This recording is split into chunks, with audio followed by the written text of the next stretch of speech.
Hey there.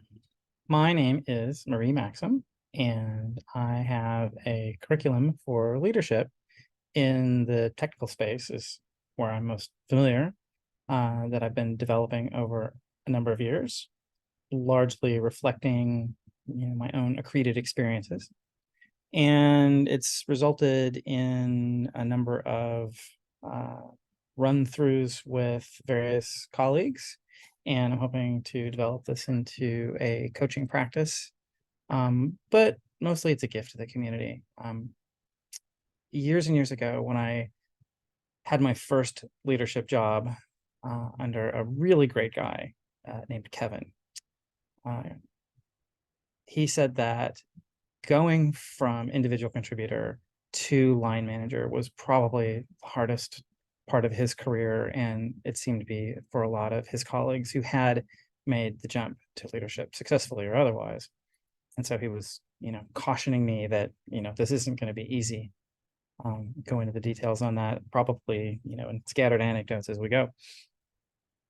Well, I'm going to sort of just walk through this outline and sort of extemporaneously discuss the topics at hand. And I hope you find some value in it. All right. So, as a very brief introduction, I have a quote that I'm quite fond of. A Greek poet once said, "The fox knows many things, but the hedgehog knows one big thing." And that's one of those examples of a spectrum. Extrovert, introvert, for example, is a spectrum. Nobody's like completely one or the other.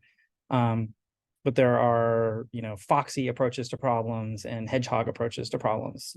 Hedgehog theory is grand unified. This is a completely ad hoc, foxy curriculum. There are some recurring themes to be sure, but there's no like one like grand idea other than there's a lot of ideas in here that you have to weave together in order to be a good leader, in my experience and in my judgment. So we're going to jump around a lot. It's not going to necessarily flow uniformly or linearly. I'm going to make forward and backward references, and that's just how it is. I've tried to organize the material to minimize the number of forward pointers, but we'll see. We're taking this journey together. A lot of these recordings have been taken from my class sessions, and so some of them have, people in the audience asking questions or what have you, and this one doesn't. But you'll see that as we go on. All right. So scrolling up just a little bit. So I think one of the most important things about the decision to go into leadership is that it is a decision, and that as such, it really needs to be taken with deliberation and care, and not just like, oh, that's a promotion, I'm going to do that. Because there's a lot that changes when you go into leadership. And some of them are great. I really enjoy it, and I'll talk about that, what I enjoy about it. But also, it's not always easy, and it shouldn't be. You're taking more responsibility generally than what you had previously as an IC, an individual contributor. So I'm going to go over sort of the high level preliminaries of before you jump in and do this. So I think first and foremost, you should consider your motivation, right? Make sure you know why you want what you want, to put it simply. Some people go into leadership because they like the title. It comes with prestige. It comes with a little more money, not that much more money in many cases, but some. But it's really different work. I know that I had a lot to let go of. I was a pretty good IC for a long time. I made it to principal engineer at some medium to large size companies. I got auditioned to Amazon to be one of their most elite engineers, and came within a hair's breadth of accepting a role there, leading a very large team, technically, but not in a managerial role. And one of my besties was like, "Oh, don't go to the dark side." And even my dad, who was an engineer for decades, he stayed on the technical path the whole time, and he said that, management was, and practically a 4-letter word the way he used it. So it's really important to go in sort of knowing as much as you can about what's going to be asked of you and how your day-to-day roles are going to change, how you're going to, spread credit around to everybody else as much as possible, or at least that's my ethical take on it. Um, and, when there are failures, it's on you. That's what leadership is. That's what taking responsibility is, a disproportionate amount of responsibility.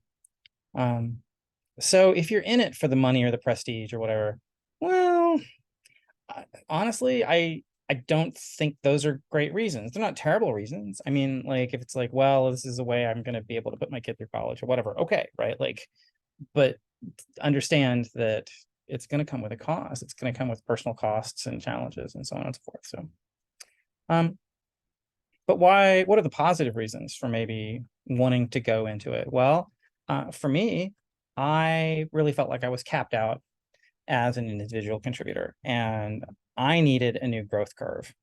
As an IC, I wasn't feeling like I was getting any better. Like I was continuing to learn things, new languages and technologies or whatever, but by and large, I was running in place. I was running to stand still to sort of keep up with active change. And so I didn't feel like I was getting any better at it. I was keeping up, but it wasn't feeding me the way it was when I was, young and excited and I felt like I could take on anything in any field. So um having a sense of shared mission and the ability to create that and shape good teams can be really satisfying. And that's another thing that I was motivated by, which is maybe not the best motivation exactly, but I'd had bad bosses. And I knew that I was so much more effective on a team with a good manager who did care about the culture, who did put in the work to be a good manager. Um, I wanted to provide that. I wanted to create a space, and I would be doing it not for myself. I would be doing it for other people, which is something that motivates me personally. I sort of might sound a little old fashioned, but I look at leadership as a service role, right? My job is to create the conditions under which other people can do their best work. And I think that's a good motivation, right? And hopefully it's sincere. Again, you don't have to have all the same motivations as I do if you want to take this on, but that's an example of what I consider a healthy motivation as opposed to an unhealthy motivation.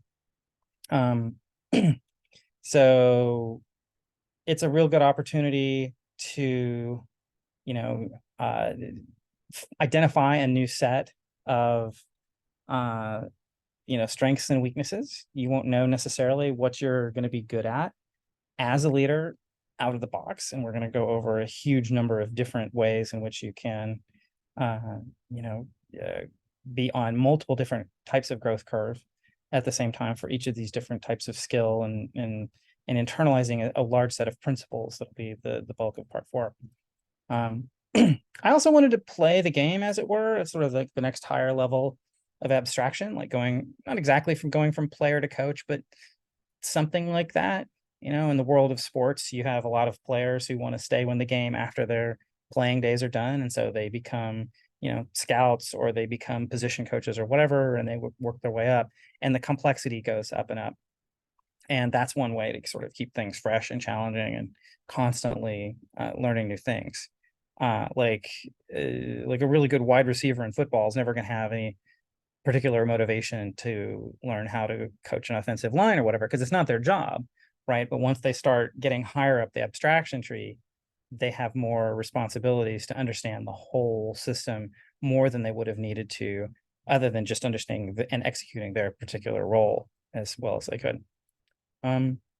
Also, leverage, I think, is good motivation. The desire to be able to do more than one person can. Like, no matter how good I was as an IC, I mean, yeah, I was part of a team, but like my personal sort of output was going to be limited by whatever it was I could do. No matter how good I was, some team would always be able to produce more. And like that, being around a team that's able to accomplish more, with a diverse set of personalities and skills and all that. I think that's really interesting and hard. Again, it's another set of skills. Um, so leverage, I think, is, can be interesting and fun, and also really challenging at times. Um, Another aspect of my personality is I'm kind of a nurturer. I always wanted to have kids and so on and so forth. And of course, direct reports aren't your children or whatever, but it is an asymmetrical power relationship. And oftentimes you are more experienced. Presumably, you've worked your way up through some sort of individual contributor career to put yourself in that position. They don't tend to hire managers like straight out of college. Um, so if you enjoy seeing other people develop and grow and fostering that, I think that's another good one.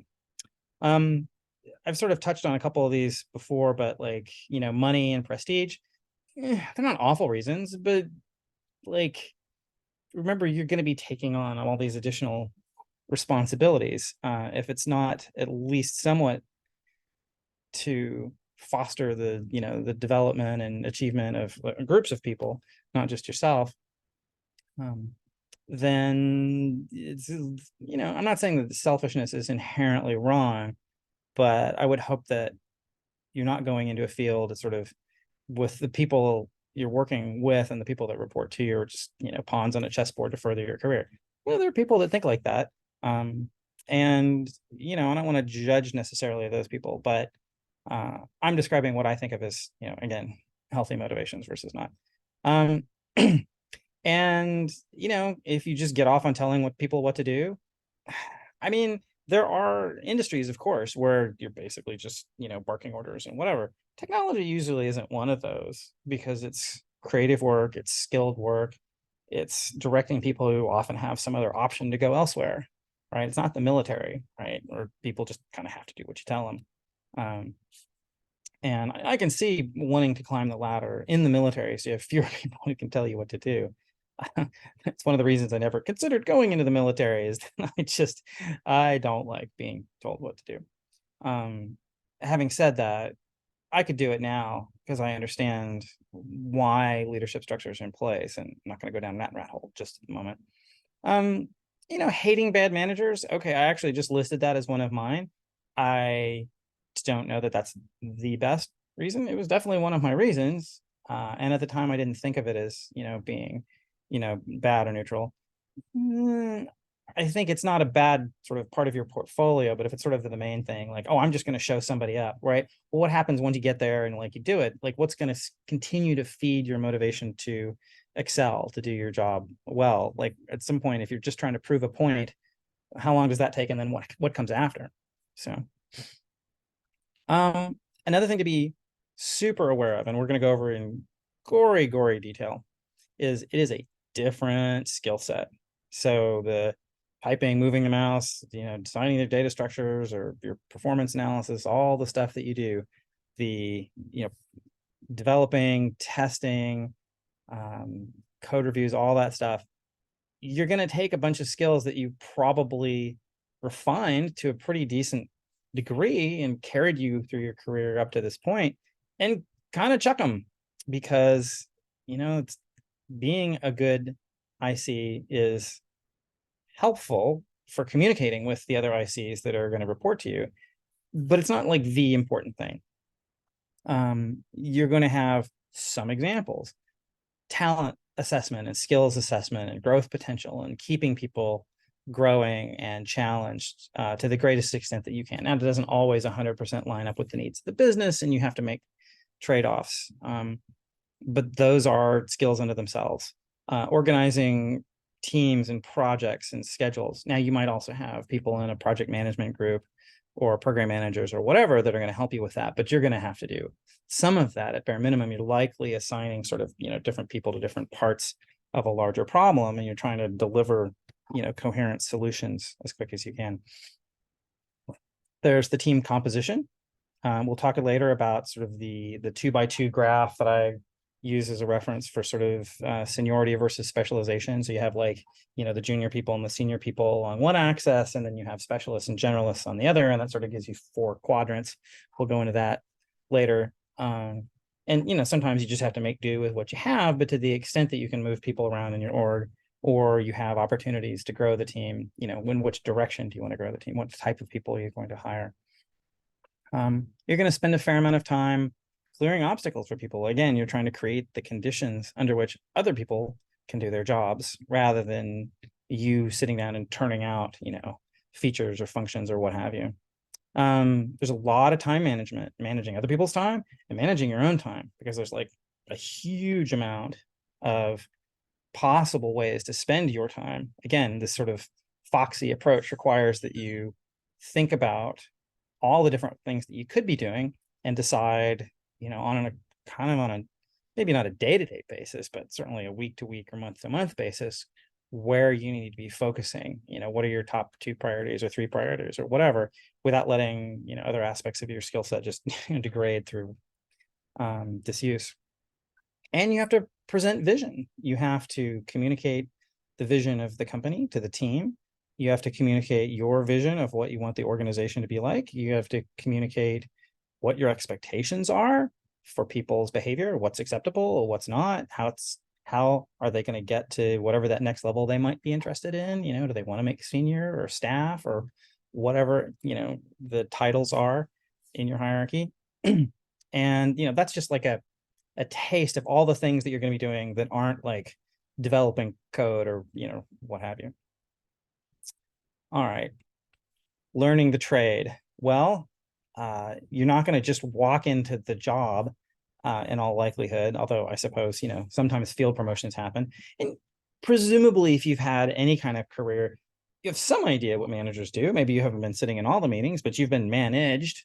So you can, to some extent, walk in like, okay, well, just, it's like a lot of us who are parents. We kind of, by and large, we default to what our parents did, even if we don't like them, because it's much easier to replace, or it's very difficult to replace a skill that you've seen with something that you've never seen, right?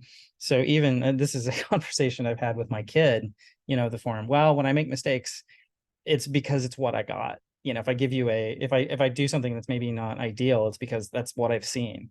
And maybe I could do something better, but I'd rather do something that I know that's sort of good enough than maybe, try to be the best at it on day one. So you got to go in and you got to think with beginner's mind. You have to show humility, and you have to go study. You have to talk to people. You should read. You should listen very closely to whoever your manager is, because presumably they're going to be tasked with your own growth and development, and sort of, making sure that you don't make any obvious mistakes. Management theory isn't static. It's an ongoing field. I don't feel like this is ever going to be any sort of end all be all. This is a snapshot of, what is this, 2023. And this is, what I know. And of course, I'm just that one person. I've talked to a lot of people about this, and I've done my own reading and training and what have you. This should be used as a starting point, should give you a lot of ideas for where to go next and what to study. But I certainly don't claim to be any sort of ultimate authority. I do think this is a useful framework, otherwise I wouldn't be teaching it. And to that end, you're going to want to solicit a wide range of opinions. Obviously, this hopefully will be a useful roadmap, but again, you're going to have to figure out the contextual cues for what organization you're in and what your boss expects and what your CEO expects and all that.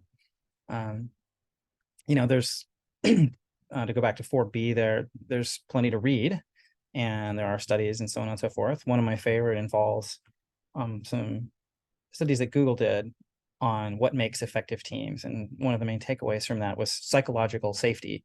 That people aren't afraid to have opinions and speak up and what have you. So that's like one piece of this very foxy puzzle. I think that professional instruction can be really good. I've taken a couple of leadership classes over the years, especially when I was early in my career and flailing. And I did not a natural by any means. And I think having a coach is really good. I think also having a therapist, honestly, is also quite useful. I think you should, have mentors who are both explicit and implicit. Explicit is like someone that you talk to on regularly, but you can also have implicit mentors, people who you don't interact with, but you follow their blog or their YouTube channel or what have you. And you want to have people like a mix, right? Outside the company to be sure. But I think also, people with more localized, specific knowledge of the company and the team and so on and so forth are also really valuable. So maybe people inside your organization, maybe someone else in engineering, but also potentially people that are sort of adjacent to engineering, right? You might have a confidant who's in product, someone who has a lot of close contact with engineering, or you might have somebody in the quality group or the project management group or whatever, who again use engineering to accomplish their goals. Engineering is a service organization, it's product descriptions in and code out, in a very, very simplified way of thinking it. What do you do with mentors? Well, you're looking for people to brainstorm with, commiserate with. You're looking for people who will be able to see you in a way that you can't see yourself, and none of us sees ourselves perfectly, of course. I mean, otherwise we wouldn't even need feedback, right? We would just know, oh, I screwed that up. And sometimes you screwed up and sometimes you don't. And having that sort of feedback to both amplify your strengths and patch up your weaknesses, those are both things that are worth seeking out. And fitting in with the, I'm not necessarily a natural at this. I like to sort of mention that people who are naturally good at things aren't necessarily the best teachers. I've seen this in a number of fields and disciplines. I think maybe one of the best examples is Michael Jordan, one of the greatest, if not the greatest basketball player of all time.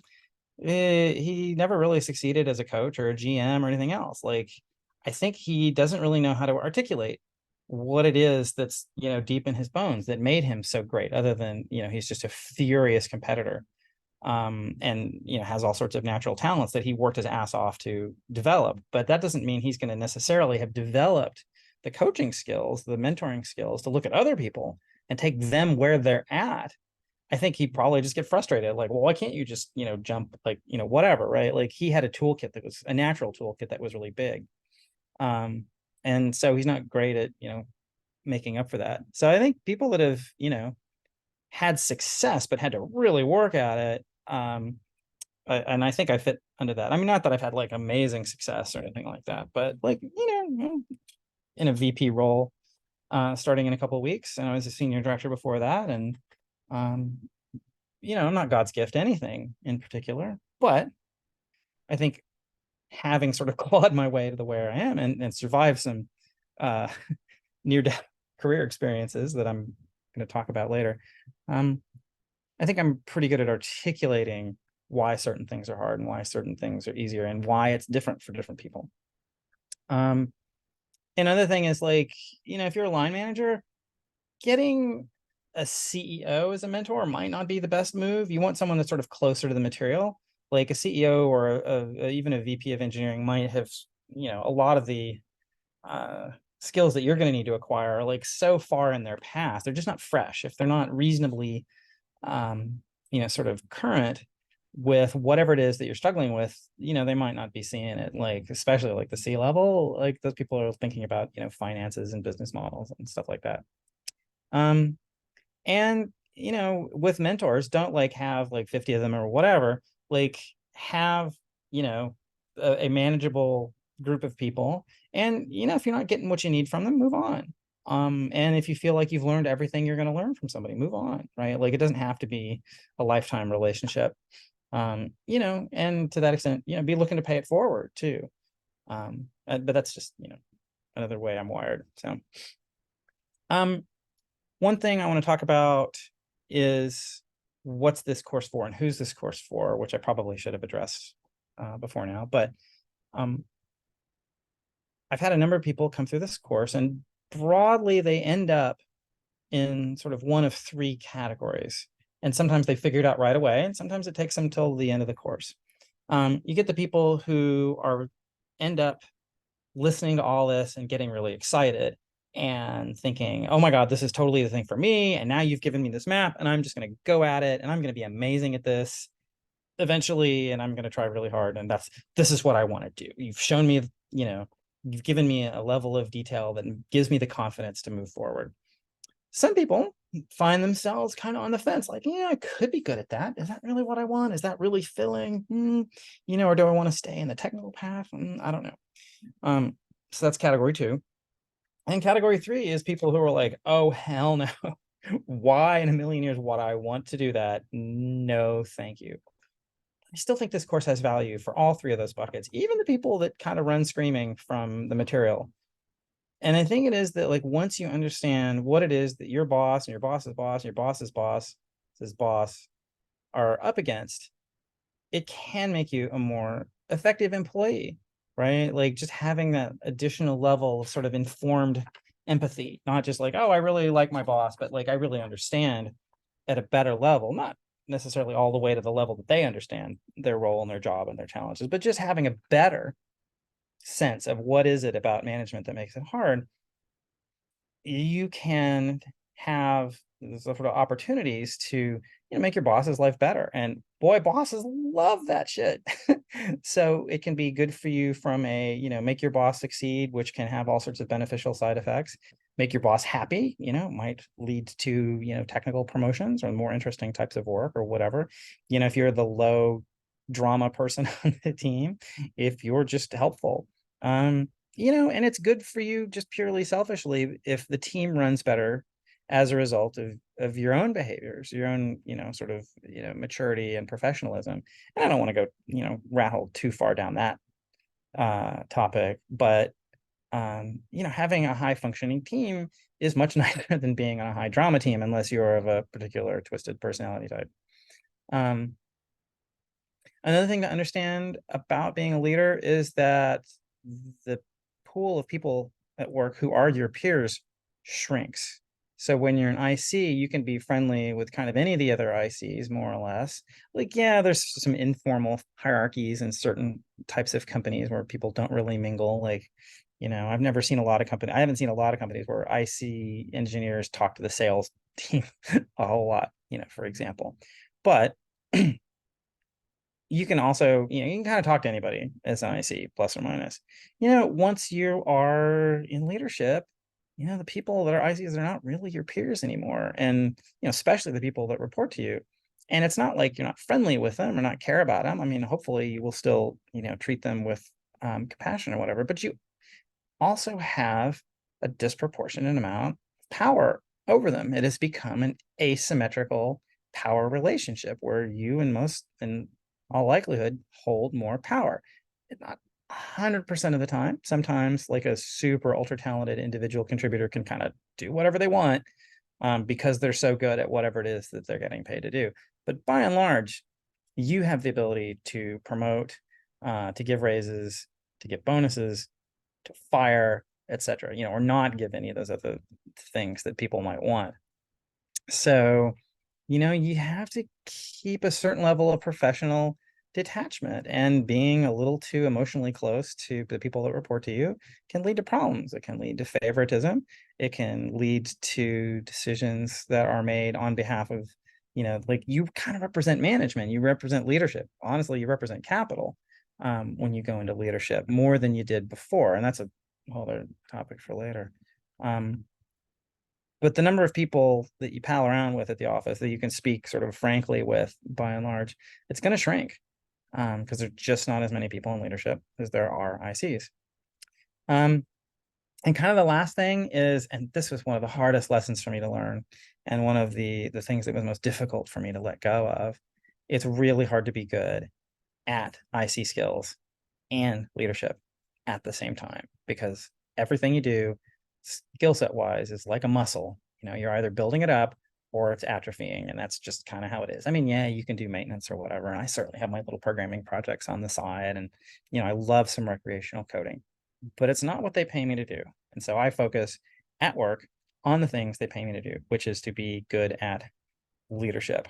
And so, sort of addressed this before, you're going to have to leave some stuff behind, and don't try to have it both ways, especially at first, because at first, wow, the your skill is an IC and your skill and leadership are going to be so different. And like that wanting to have that little dopamine hit of like, oh, I did something that I know I accomplished, while you're sort of retuning the notion of accomplishment in the context of leadership versus an IC. It's hard. And honestly, it hasn't ever completely gone away from me. I mean, I've internalized what the truth is, but that gut feeling of like, oh, I want to fix that bug, I want to write that feature, I want to. You made a decision to go into leadership, and if you're going to commit to it, commit to it. All right, that's part one, preliminaries, and I'm going to stop this recording right here. I hope this gives you some sense of where we're going with this material.